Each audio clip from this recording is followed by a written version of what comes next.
Hi everyone, welcome to PCM. Today we will learn about a new function named fractional part function. In the previous video we have learned a similar function called greatest integer function, but today we will be studying this function. So this is representation of this function, the curly braces, and inside this is a number, x is a number in here. And what does it return? It returns the non-integer part of that number. So if we have 1.5, then it will return 0.5. Why? Because 1.5 has this integer value 1 plus this decimal part 0.5. So this will return this 0.5. And the next example would be say 2.6. Then it will return 0.6, as 2.6 is 2 plus 0.6. So this part is an integer and this is the non-integer part, so it will return this thing. If we have to say that fractional part of say 3, what would it be? It would be 0, because it is an integer, it has no non-integer part, because 3 is 3 and there is nothing here, so its non-integral part is 0. Okay, so if we take some more examples, say minus 1.6, okay, then what is it? It is we can say it as minus 1.6 can be written as minus 2 plus 0.4. okay, then this is the non-integer part, so it is 0.4. okay, so now we have to understand something. Let's say minus 1.6 can be represented as minus 1 minus 0.6. It is a valid notation, and this is an integer, but this is not an integer. But if we have to choose this one, then the answer would be minus 0.6. But in this function, we only care about when the answer is between 0 to 1. We have to figure out why 1 I am telling, but it always return the positive non-integer part. It is a very important thing that it is only considering the positive part.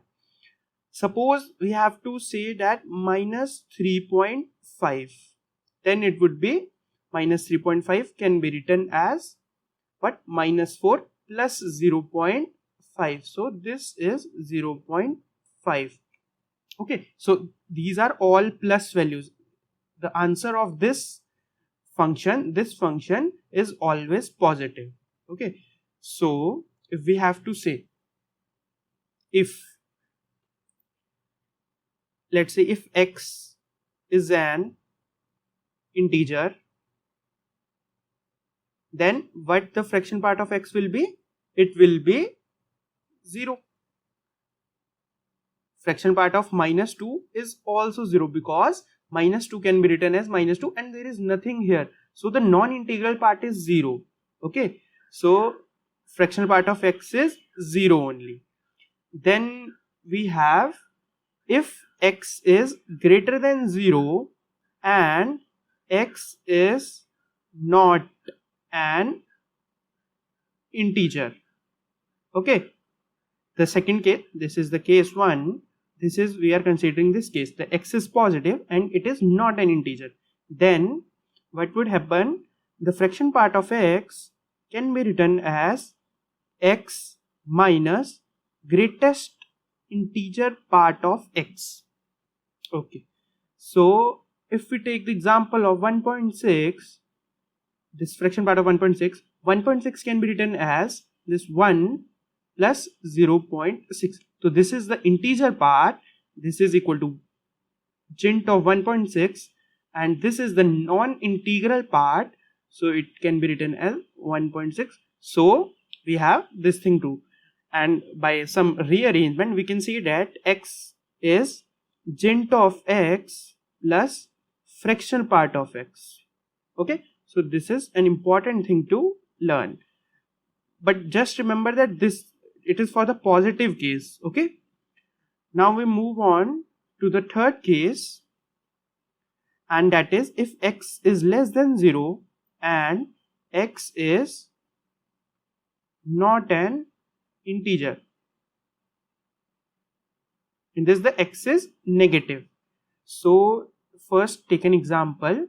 Say we have to choose 1.6, fraction part of minus 1.6, because x is negative. It can be written as minus 2 plus 0.4.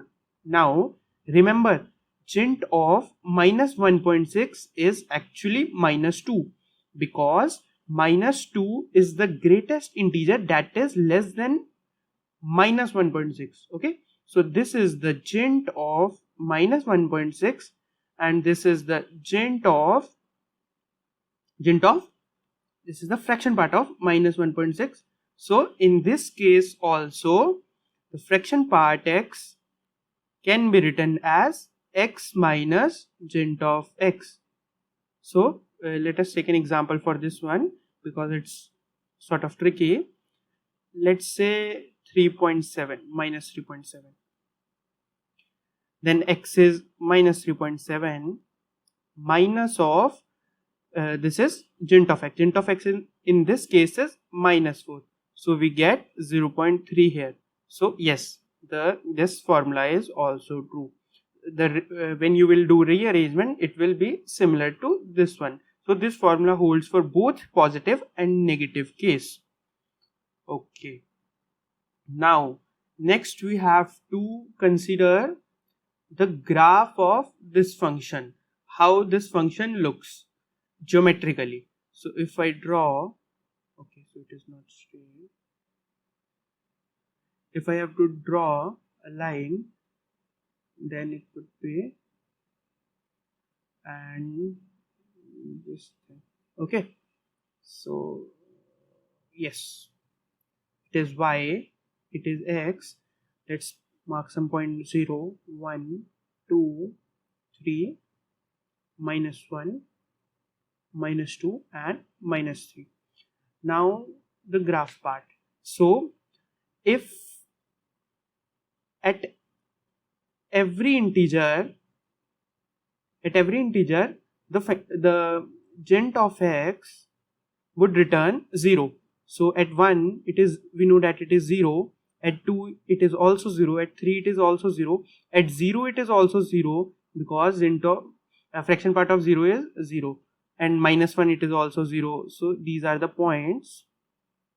Okay, now in between them we know that if x is less than 1 and suppose greater than 0, because at equal to 0 we have done this, that its value is 0, then fraction part of x will be just x, because we know that fraction part of x is equal to x minus gent of x, but gent of x is 0 for this case. Between x 0 to 1, gent part is 0, so we just x is there, so it is this thing.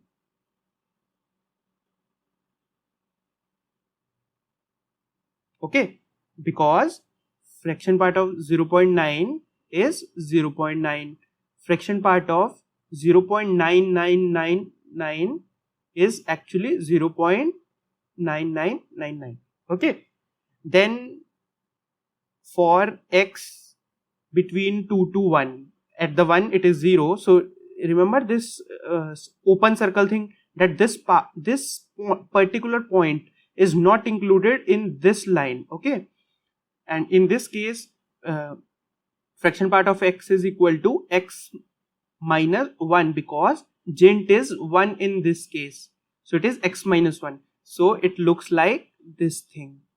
Oh, it should be parallel, it should be somewhat parallel, so there is not to the, and okay, this line I have created same way for x less than 3 greater than 2, gent x would be 2, so fraction part is x minus 2.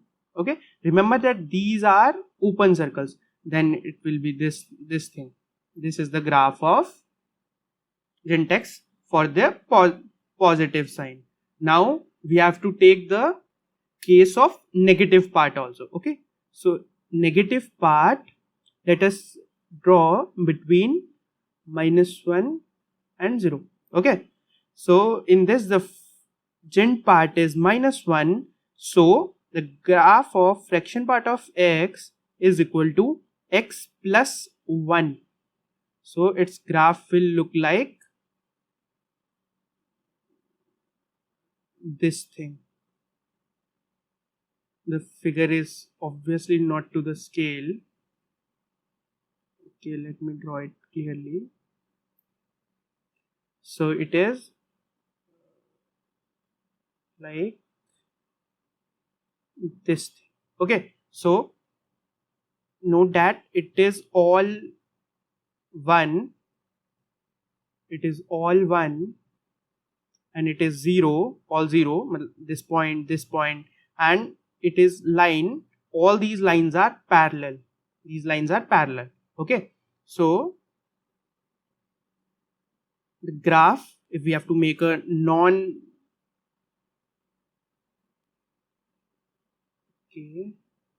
non-pointed graph, then it would be somewhat like this thing. This thing is the graph of fraction part of x. It is 1. So from the graph you can tell that fraction part of x lies between 1 and it is always greater than 0, less than 1 strictly, because if equality is there, then we can subtract this 1 and the fraction part would become 0. So there is no equality and it is a inequality. Okay, now I will introduce some questions, not exactly questions, but some combination of gent and fraction. So we will see only 5 things. Number 1, what is gent of fractional part of x? Okay, and second we will be looking at gent of x. Third, fractional part of gent x. Fourth is fractional part of x. And fifth is, let's say, gent of x plus fractional part of x whole gent. Okay, so let's tackle these problems one by one. So we know that fractional part lies between this thing, so this number, this fractional part number is always between 0 to 1, and gent of a number between 0 to 1 is actually 0, so this is 0. Okay, and gent of x is actually gent x. Why? Because gent of x is an integer,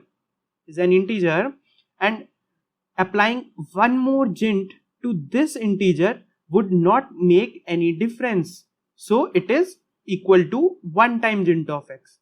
Then we have this thing. So we know that gent of x is an integer and fractional part, we will be applying fractional part both sides, fractional part of an integer is 0, so it is again 0. Now we have fractional part of x. Okay, so we know that fractional part of x is a number between 1 and 0. Now applying again fractional part does not change anything. It will then also it will give a number between 0 to 1, so it is actually 1 time this thing. Okay, now this thing is also tricky, because remember this thing, gent x plus fraction at, we can simply write it as x, and the whole thing becomes gent of x. Okay, so we can also like tackle this problem like this.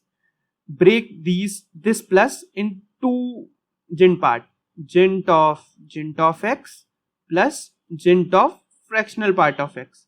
Now this part is 0 because of this thing we have proved this is 0, and this part is nothing but gent of x because of this thing. So then also we are getting this point. Okay, so this is it, and in the next video I will be introducing some more functions, and till then you can practice these questions. Also remember that in this case also the question will always tell you that this curly braces is an fractional part thing or not. Whenever the question specifically state that, then only you will consider this a fractional part, unless it is just a curly braces, just like any other braces or parenthesis. Okay, read on.